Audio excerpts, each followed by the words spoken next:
Hello everyone, welcome back to the channel. मैं हूं आपके साथ पंकज। बच्चों, आज हम स्टार्ट कर रहे हैं क्लास 11th की इकोनॉमिक्स। बेटा, आप सबको पता है कि आपकी क्लास 11th में दो बुक्स हैं, एक है माइक्रो इकोनॉमिक्स और एक है स्टैटिस्टिक्स की बुक। तो आज जो हम स्टार्ट कर रहे हैं वो कर रहे हैं बेटा माइक्रो इकोनॉमिक्स का फर्स्ट चैप्टर, जो कि बहुत छोटा चैप्टर है, इंट्रो वाला चैप्टर है। अब एक बात याद रखना, आपके मोस्टली स्कूलों में दो राइटर्स की बुक लगती है, या तो टी आर जैन लगती है या संदीप गर्ग लगती है। अगर आप टी आर जैन से ओपन करते हो माइक्रो इकोनॉमिक्स और उसका फर्स्ट चैप्टर देखते हो तो वो बहुत छोटा सा है, 3 से 4 पेज का। लेकिन वहीं अगर आप संदीप गर्ग की बुक ओपन करोगे तो उसमें फर्स्ट चैप्टर बहुत बड़ा है। तो क्या है दोनों में डिफरेंस, कि जो संदीप गर्ग है उसमें first and second chapter T R Jain के, as per T R Jain जो दो चैप्टर हैं वो संदीप गर्ग में एक ही चैप्टर में मिक्स होके दे रखे हैं। तो ऐसे कंफ्यूज मत होना कि सर वीडियो में हमारी बुक में कम टॉपिक है या ज़्यादा टॉपिक है। तो अगर आपके पास टी आर जैन है तो आप टी आर जैन के अकॉर्डिंग फॉलो करना, अगर आपकी बुक में संदीप गर्ग है तो संदीप गर्ग। आज जो मैं करा रहा हूँ टी आर जैन के अकॉर्डिंग ही करवा रहा हूँ, कि जो टॉपिक टी आर जैन में फर्स्ट चैप्टर्स में है वो सारे टॉपिक आज हम इसमें कवर करने वाले हैं। तो देखो बेटा, समझते हैं। इससे पहले आपने ये सब्जेक्ट इकोनॉमिक्स नहीं पढ़ा है कभी भी 10th में, ठीक है? बहुत आराम से इसे समझना है, फर्स्ट चैप्टर बहुत ईजी आपका। देखो, पहला जो है इसमें जो सबसे पहली चीज़ हमें समझनी है वो समझनी है इकोनॉमी, कि इकोनॉमी क्या होती है। जैसे इंडियन इकोनॉमी हो गई, अमेरिका इकोनॉमी हो गई, रशियन इकोनॉमी हो गई, चाइना इकोनॉमी हो गई, ऐसे सारे देश की इकोनॉमी होती है। तो इकोनॉमी क्या होती है पहले वो समझते हैं। An economy is a system, ये एक तरह का सिस्टम होता है विच प्रोवाइड पीपल, लोगों को, जो लोगों को प्रोवाइड करता है। क्या प्रोवाइड करता है? द मीन्स टू वर्क, जिसमें वो काम कर सकें, एंड अर्न आ लिविंग, जिसमें वो रह सके, अपना पैसा खर्च करे। मतलब एक ऐसा सिस्टम जिससे लोग काम ले रहे हैं, काम आ रहा है उनके पास, पैसा आ रहा है, उसी पैसे को वो खर्च कर रहे हैं। तो वो सारा क्या होता है? इकोनॉमी के अंदर आता है। उस सिस्टम को कहते हैं इकोनॉमी।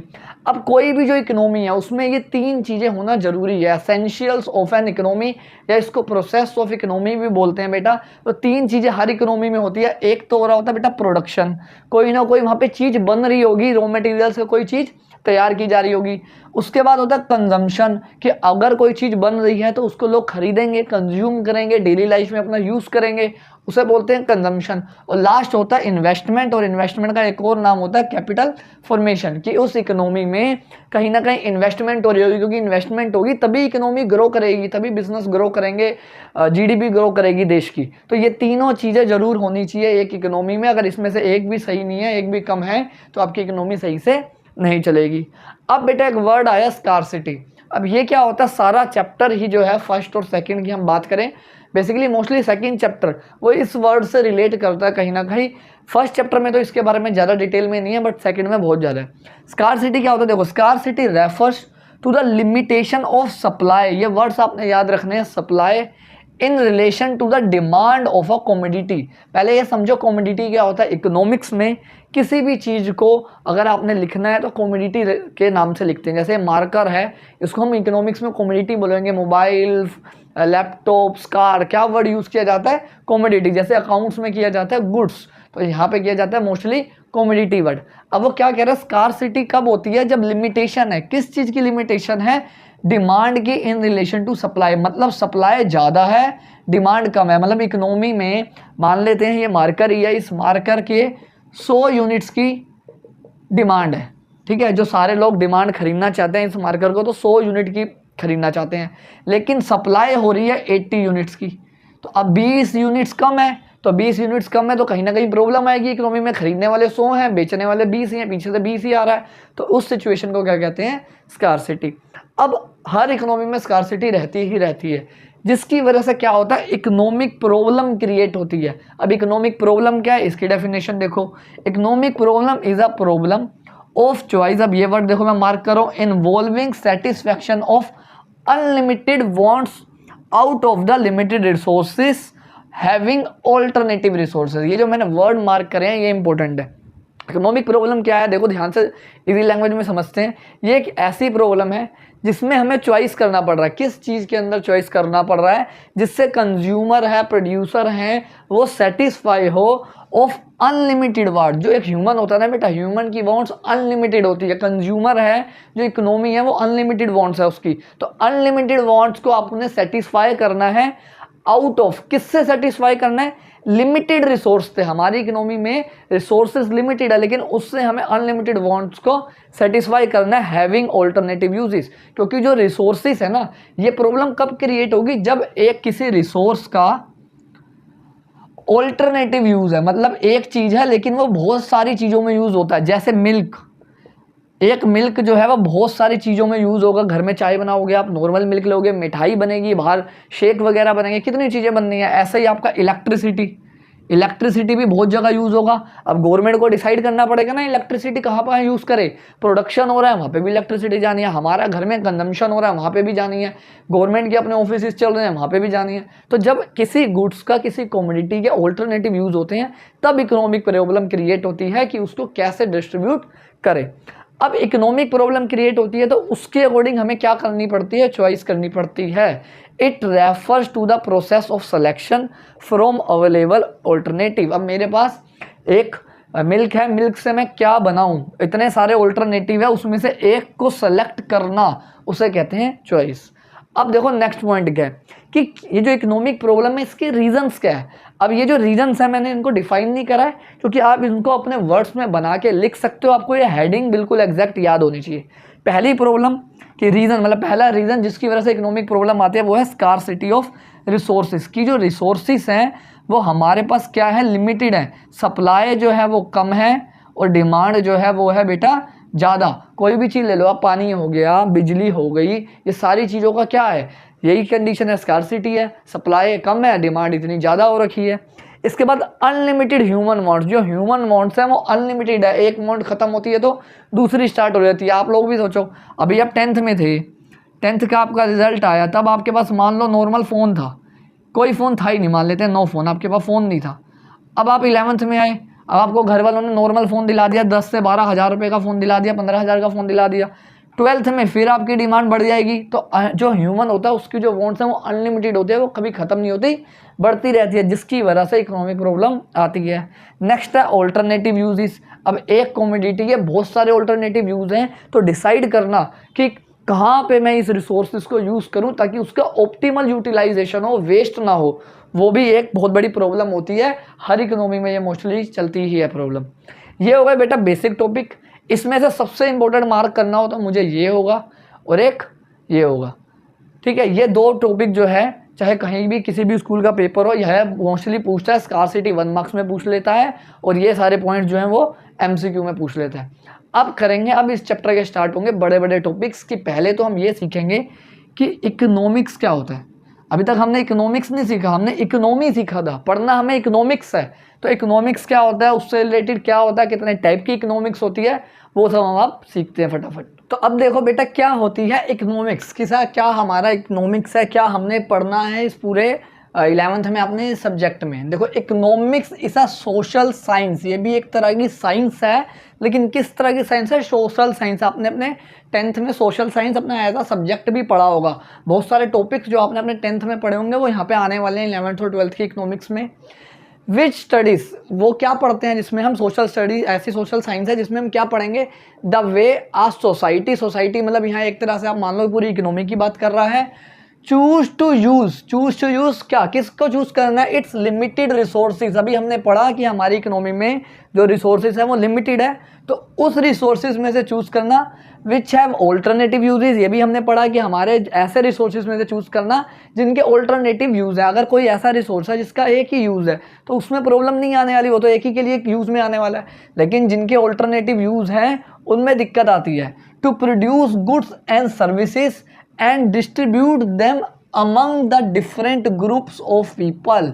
अब वही बात है कि एक हमारे पास जो रिसोर्स है उससे हमने गुड्स प्रोड्यूस करने हैं, सर्विस प्रोड्यूस करने हैं, अलग अलग गुड्स प्रोड्यूस करने हैं, अलग अलग सर्विस प्रोड्यूस करनी है और उसे डिस्ट्रीब्यूट करना है अलग अलग डिफरेंट ग्रुप ऑफ पीपल्स में। अभी देखो बेटा हम आगे जब इकोनॉमिक्स में पढ़ेंगे तो बहुत डिटेल में ये चीज़ हमने पढ़नी है कि मान लो एक प्रोड्यूसर है, उसके पास आटा है, ठीक है, वो बिस्किट्स बनाता है, आटा है उसके पास। अब वो आटे से क्या बनाए बेटा, वो 5 रुपये वाला पार्ले जी भी बना सकता है, 10 रुपये वाला बिस्किट भी बना सकता है, 50-30 रुपये वाला हाइड एंड सीक भी बना सकता है। तो उसके पास लिमिटेड आटा है, उसी आटे से उसने डिसाइड करना है कि मैं क्या बनाऊं, कौन सा प्रोडक्ट बनाऊं, कि कौन सी कैटेगरी के लिए बनाऊं, कि मैं गरीबों के लिए 2 रुपये वाला बिस्किट बनाऊं, 5 वाला बनाऊं, या अमीरों के लिए 40-50 वाला बनाऊं। तो वो डिसाइड करना उसे किस में कहते हैं, इकोनॉमिक्स में। ठीक है बेटा, बहुत इंपॉर्टेंट है इकोनॉमिक्स सब्जेक्ट आपके लिए, अगर आपने आगे बिजनेस भी करना है या आगे गवर्नमेंट पेपर की भी तैयारी करनी है, सब जगह पे बेटा यूज़ होने वाला है आपका।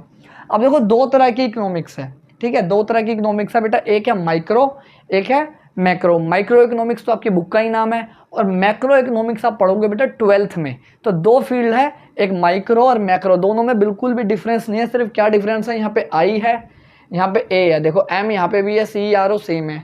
आई स्टैंड करता है यहाँ पे इंडिविजुअल के लिए, और ए स्टैंड कर गया यहाँ पे एग्रीगेट के लिए।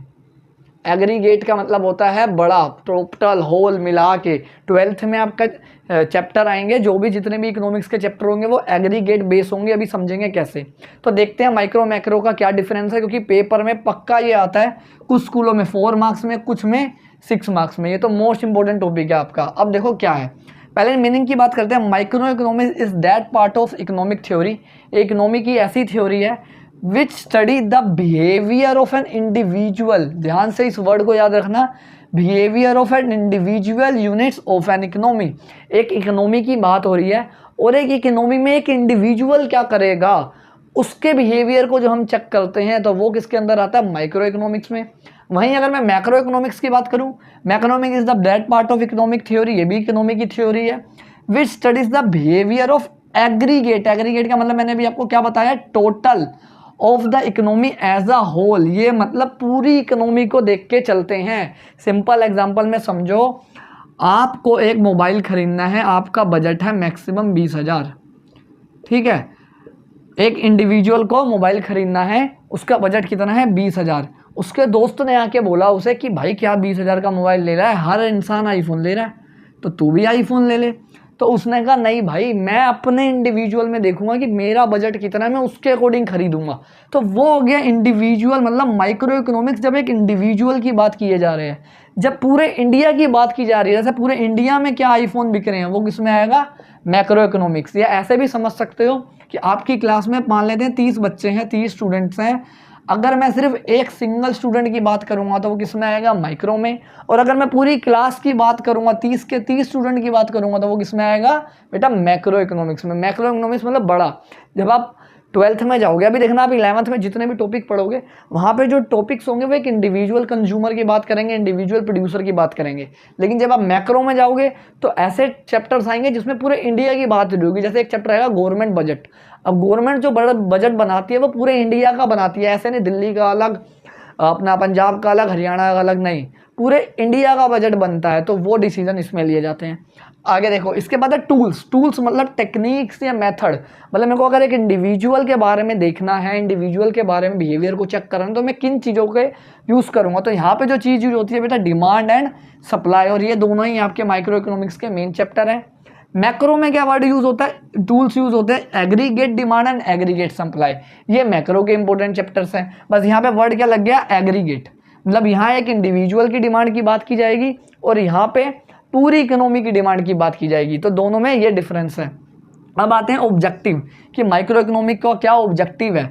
It aims to determine the price of a commodity और फैक्टर ऑफ प्रोडक्शन। अब ये नया वर्ड आया आपके लिए, फैक्टर ऑफ प्रोडक्शन। ये क्या होता है बेटा, किसी भी प्रोडक्ट को, किसी भी कमोडिटी को बनाने के लिए 4 चीज़ों की जरूरत पड़ती है, land, labour, capital and entrepreneurs. मतलब एक ज़मीन होनी चाहिए जिसमें आप अपनी फैक्ट्री वगैरह लगाओगे, लेबर होनी चाहिए जो आपके लिए काम करेगी, कैपिटल मतलब पैसा, और एंटरप्रेन्योर मतलब बिजनेसमैन जो बिजनेस कर रहा है। तो वो होते हैं फैक्टर ऑफ प्रोडक्शन। तो ये जो माइक्रो इकोनॉमिक्स होती है, ये किस चीज़ पे बेस्ड होती है कि एक कमोडिटी का क्या प्राइस होगा, कैसे उस प्राइस को हम कम कर सकते हैं, कैसे उस प्राइस को हम बढ़ा सकते हैं। अगर आप अपने माइक्रो इकोनॉमिक्स के इंडेक्स में जाओगे तो सारे के सारे चैप्टर इसी से रिलेटेड है। जैसे डिमांड, एक प्रोडक्ट की डिमांड कितनी होगी ये उसके प्राइस पे डिपेंड करेगा। ऐसे ही सप्लाई, ऐसे ही एक चैप्टर आएगा आपका कॉस्ट, रिवेन्यू। तो ये सारे चीज़ें जो हैं, सारे चैप्टर जो हैं वो प्राइस से रिलेटेड है।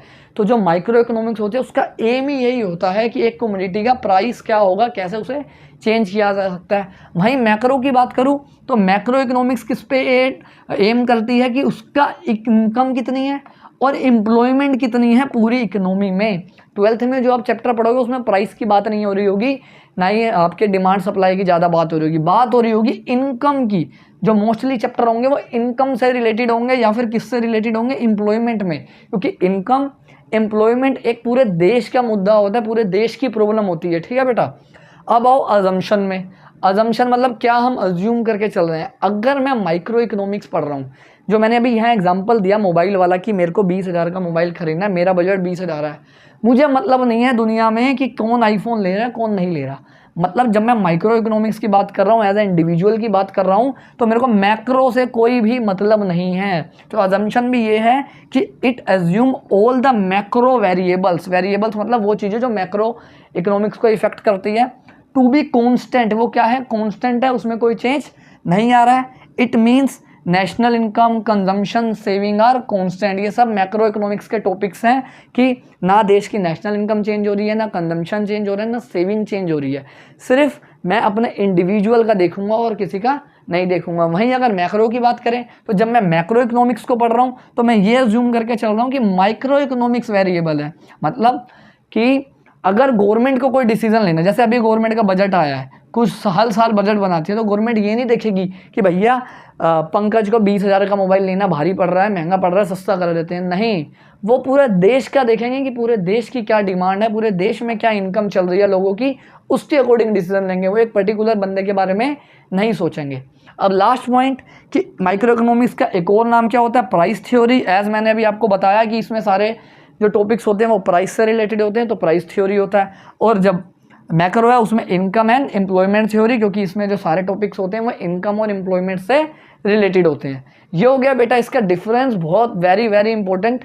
6 नंबर, 5 नंबर, 4 नंबर और 4 से 6 में मोस्टली ये आता है, एमसीक्यू भी इसमें आ जाता है। अब इसके हमारे चैप्टर के 2 टॉपिक रह गए। एक तो रह गए टाइप ऑफ इकोनॉमी, ये था माइक्रो इकोनॉमिक्स, ध्यान से सुनना। अब जो टॉपिक है वो है टाइप ऑफ इकोनॉमी। अभी पढ़ा था ना इकोनॉमी सबसे पहले, जैसे इंडिया की भी एक इकोनॉमी है, अमेरिका की भी है, चाइना की भी है, रशिया की भी है, पाकिस्तान की भी है, ठीक है शायद उनकी भी चली रही होगी अभी, तो वो भी है इकोनॉमी। तो कितने टाइप के इकोनॉमी है वो पढ़ना है, और एक पॉजिटिव और नॉर्मेटिव इकोनॉमिक्स। मोस्टली सब जो भी टॉपिक है डिफरेंस सही है, फटाफट करते हैं फिर उन्हें खत्म, फिर हमारा चैप्टर हो जाएगा फिनिश्ड। तो देखो बेटा कितनी टाइप्स की हमारी इकोनॉमी होती है, मैंने आपको बताया अभी 3 टाइप्स होते हैं, तीनों ही इंपॉर्टेंट और मोस्टली यहाँ से डिफरेंस ही आने वाला। और ये टॉपिक आपके क्लास 12th में भी आता है, चैप्टर नंबर 2 में, तो यहाँ पे आपने इसको अच्छे से समझना है। देखो 3 तरह की है। पहला है सेंट्रली प्लान्ड, जिसको कंट्रोल भी बोलते हैं। सेकंड है फ्री, और या फिर इसका दूसरा नाम होता है मार्केट इकोनॉमी। और लास्ट है मिक्स्ड इकोनॉमी। अब इसको समझने के लिए बहुत सिंपल सा है कि इस इकोनॉमी को 3 देशों के एग्जाम्पल से समझा जाता है। ये है बेटा आपका चाइना, ये है आपका यूएसए, और ये है आपका इंडिया। ठीक है, ये हमारे 3 देश हैं। इन तीनों के ही ऊपर ये इकोनॉमी के एग्जाम्पल फिट बैठते हैं।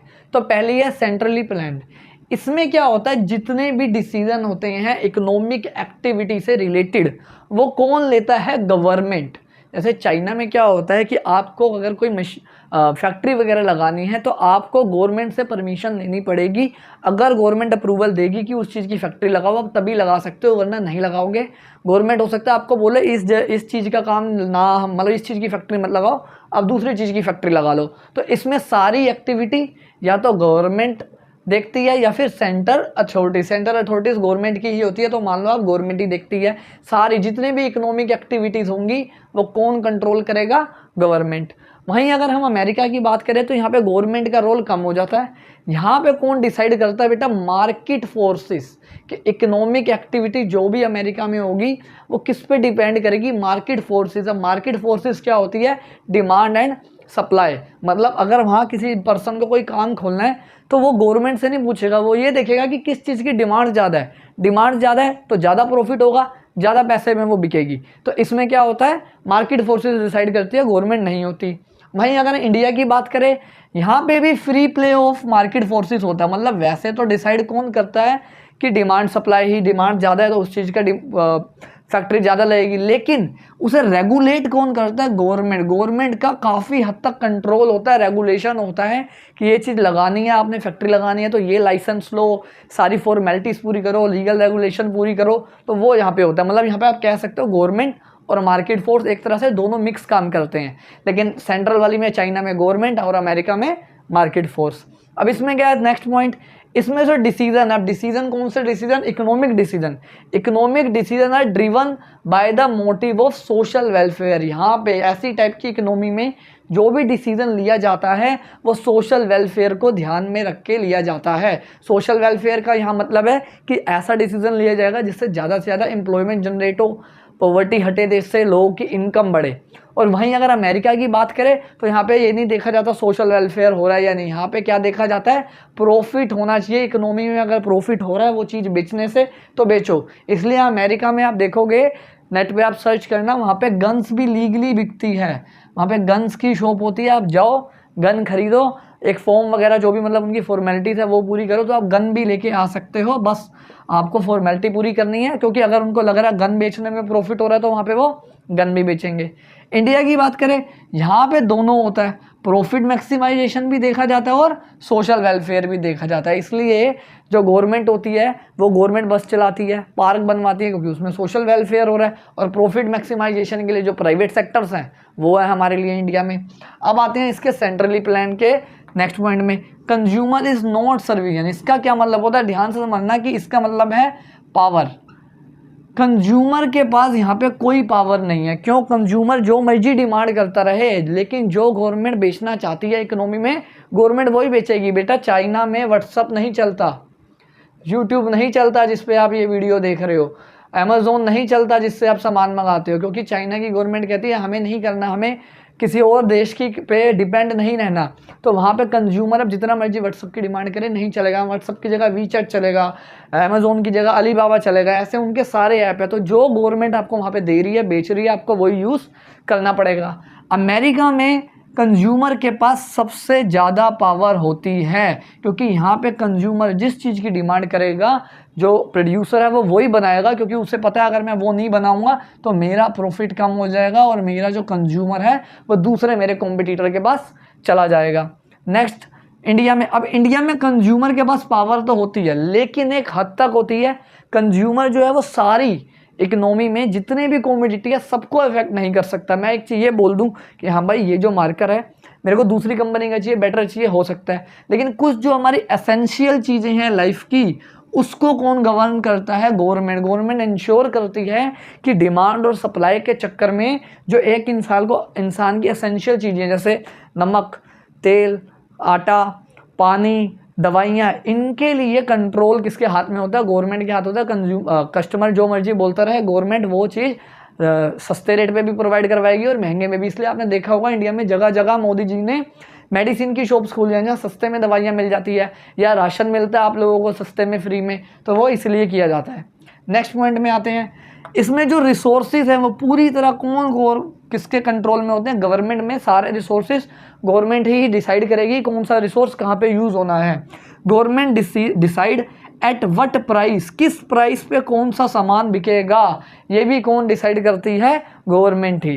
लेकिन अमेरिका में बेटा ऐसा कुछ भी नहीं है। इसमें सारे resources, most of the resources, मतलब कौन गवर्न करता है? पीपल। पीपल मतलब यहाँ पे प्राइवेट सेक्टर की बात कर रहा है। Market determines the price of goods and services, यहाँ पे मार्केट की बात कर रहा है, मतलब डिमांड एंड सप्लाई की बात कर रहा है। जिस चीज़ की डिमांड, जिस प्रोडक्ट की डिमांड ज़्यादा उसका प्राइस उतना ज़्यादा। तो यहाँ पे कौन डिसाइड करता है? मार्केट डिसाइड करती है कि किस चीज़ का क्या प्राइस होने वाला है।